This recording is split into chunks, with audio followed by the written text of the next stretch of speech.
ପିଲାମାନେ ଆଜି ଆମେ ତୁମ ହସ ଖେଳ ବହିର ରଜଦୋଳି ବିଷୟରେ ପଢ଼ିବା। ଆଜି ଆମେ ଆମ ଶରୀରର ବାହ୍ୟ ଅଙ୍ଗ ଗୁଡ଼ିକର ନାମ କହିବା ଓ ସେଗୁଡ଼ିକର କାର୍ଯ୍ୟ ବିଷୟରେ ଆଲୋଚନା କରିବା। ଆମ ଶରୀରର ବିଭିନ୍ନ ବାହ୍ୟ ଅଙ୍ଗ ଗୁଡ଼ିକ ହେଉଛି ଆଖି, କାନ, ନାକ, ଜିଭ, ଓଠ, ଦାନ୍ତ, ଗୋଡ଼, ହାତ, ଆଙ୍ଗୁଳି, ପାପୁଲି, ପେଟ, ମୁଣ୍ଡ, କେଶ, ଛାତି, ଅଣ୍ଟା, ଆଣ୍ଠୁ, କହୁଣି ଆଦି। ଏ ଫଟୋଟିକୁ ଭଲ ଭାବରେ ଦେଖ। ଆମ ଶରୀରର ବିଭିନ୍ନ ଅଙ୍ଗ ପ୍ରତ୍ୟଙ୍ଗ ଗୁଡ଼ିକୁ ନିଜେ ଚିହ୍ନଟ କର। ଏହି ଅଙ୍ଗ ପ୍ରତ୍ୟଙ୍ଗ ମାଧ୍ୟମରେ ଆମେ ବିଭିନ୍ନ କାମ କରିଥାଉ। ଏମାନଙ୍କର ନାମ ଯେମିତି ଅଲଗା ଅଲଗା, ଏମାନଙ୍କର କାର୍ଯ୍ୟ ମଧ୍ୟ ଅଲଗା ଅଲଗା। ଆଖି ସାହାଯ୍ୟରେ ଆମେ କେଉଁ କାମ କରୁ? ଆଖି ସାହାଯ୍ୟରେ ଆମେ ବିଭିନ୍ନ ପ୍ରକାର ବସ୍ତୁକୁ ଦେଖିଥାଉ, ଜିନିଷ ପତ୍ରକୁ ଦେଖିଥାଉ। ଆଖି ଦ୍ୱାରା ଆମେ ଦେଖିବା କାମ କରୁ। ଯେତେବେଳେ ଆମେ ଆଖି ବୁଜି ଦେଉଛେ, ଆମକୁ ସାରା ଦୁନିଆ ଅନ୍ଧାର ଦେଖାଯାଉଛି। ଇଏ ହେଉଛି କାନର ଚିତ୍ର। ଆମେ କାନ ଦ୍ୱାରା ଶବ୍ଦ ଶୁଣିଥାଉ। ଗୋଟିଏ ସ୍ଥାନରେ ଯଦି କିଛି ଶବ୍ଦ ହୁଏ, ଆମେ ସେହି ସ୍ଥାନକୁ ଅନେଇ ଦେଖୁ, ତାହେଲେ ସେହି ଶବ୍ଦକୁ ଆମେ କେମିତି ଶୁଣୁ? କାନ ଦ୍ୱାରା ଶୁଣିଥାଉ। ଇଏ ହେଉଛି ଆମ ଶରୀରର ଗୋଟିଏ ମୁଖ୍ୟ ଅଙ୍ଗ। ନାକ ଦ୍ୱାରା ଆମେ ବିଭିନ୍ନ ପ୍ରକାରର ବାସ୍ନାକୁ ଶୁଙ୍ଘିଥାଉ, ବାସ୍ନାକୁ ମଧ୍ୟ ବାରି ପାରିଥାଉ।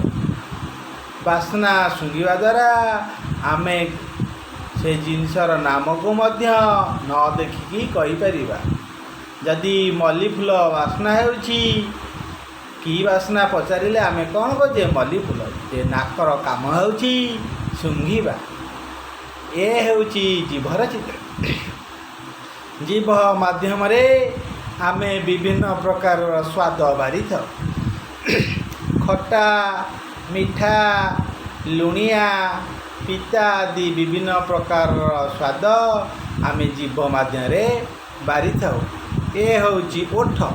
ଓଠ ଦ୍ୱାରା ଆମ ମୁହଁର ସୌନ୍ଦର୍ଯ୍ୟ ବୃଦ୍ଧି ହୋଇଥାଏ। ଆମେ ଖୁସି, ଦୁଃଖ ଆଦି ଭାବ ଓଠ ଦ୍ୱାରା ହିଁ ଜାଣି ହେଇଥାଏ। ଏ ହେଉଛି ଆମ ଶରୀରର ଦାନ୍ତ।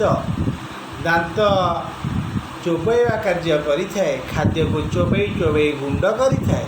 ଦାନ୍ତ ଖାଦ୍ୟକୁ ଚୋବେଇ ଚୋବେଇ ଗୁଣ୍ଡ କରିବା ଦ୍ୱାରା ଖାଦ୍ୟ ହଜମ ହେବାରେ ସହଜ ହୋଇଥାଏ। ଗୋଡ଼ ଦ୍ୱାରା ଆମେ ଗୋଟିଏ ସ୍ଥାନରୁ ଆଉ ଗୋଟିଏ ସ୍ଥାନକୁ ଯାଇପାରିବା।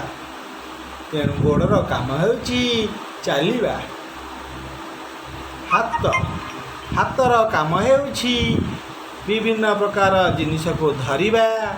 ହାତରେ ଧରିକି ଆମେ କଲମ ଦ୍ୱାରା ଲେଖୁଛେ, ବହି ଧରିକି, ବ୍ୟାଗ୍ ଧରିକି ଆମେ ସ୍କୁଲକୁ ଆସୁଛେ। ହାତରେ ଧରି ଆମେ ଭାତ ଖାଉଛେ, ବିଭିନ୍ନ ପ୍ରକାର ଖାଦ୍ୟ ଖାଉଛେ। ତେଣୁ ହାତ ବିଭିନ୍ନ ପ୍ରକାର କାମ କରିବାରେ ଆମକୁ ସାହାଯ୍ୟ କରିଥାଏ। ତେଣୁ ତୁମେ ଏ ପୁରା ଶରୀରର ବିଭିନ୍ନ ଅଙ୍ଗ ପ୍ରତ୍ୟଙ୍ଗର କାମ ବିଷୟରେ ଏବେ ଜାଣିଲ। ତୁମେ ଆମ ଶରୀରର ବିଭିନ୍ନ ଅଙ୍ଗ ପ୍ରତ୍ୟଙ୍ଗର ନାମ ଲେଖ ଏବଂ ସେଗୁଡ଼ିକର ଦୁଇଟି ଦୁଇଟି କାମ ଲେଖ। ଆମ ଶରୀରର ଅଙ୍ଗ ପ୍ରତ୍ୟଙ୍ଗ ବିଭିନ୍ନ କାମ କରିଥାନ୍ତି। ତେଣୁ ଆମେ ଆମ ଶରୀରର କିପରି ଯତ୍ନ ନେବା, ଆସନ୍ତା ଅଧ୍ୟାୟରେ ଜାଣିବା। ଏବେ ତ କୋରୋନା ଭୂତାଣୁ ଦ୍ୱାରା ସାରା ବିଶ୍ୱ କବଳିତ। ତୁମେମାନେ ଘରୁ ବାହାରକୁ ବାହାରିଲେ ମୁହଁରେ ମାସ୍କ ବ୍ୟବହାର କରିବ। ଜନଗହଳି ସ୍ଥାନରେ ଦୂରେଇ ରହିବ।